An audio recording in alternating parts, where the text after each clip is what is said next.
So when will the war in Ukraine end? Now, this is a question to which everyone wants an answer to. And now there are more efforts being made to bring the 2-year-long war to an end between Moscow and Kyiv.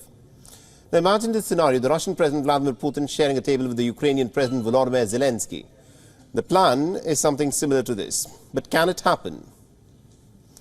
Now, we must remember that the Chinese President Xi Jinping shares a pretty good rapport with his Russian counterpart Vladimir Putin.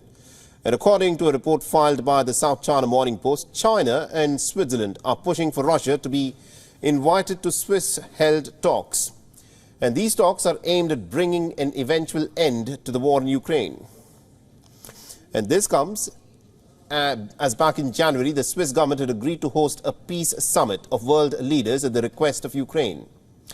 The report suggests that Beijing and Bern had shared some pretty pragmatic views on how to achieve peace in this time of war. Both Switzerland and China believe that the broader the talks are in terms of attendance, the more productive they would be, with Beijing's participation seen as crucial to attracting other capitals. Now, China's envoy to Eurasia, Li Hui, even toured Europe, following a stopover in Moscow, in both Brussels and also in Warsaw.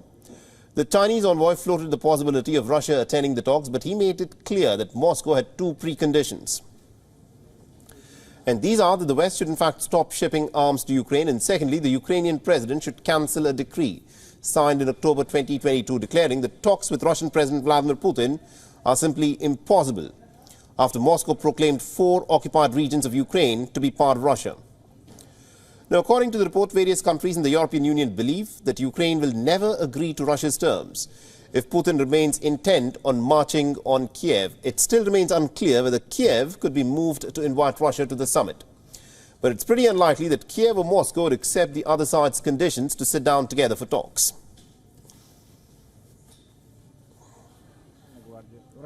WION is now available in your country. Download the app now and get all the news on the move.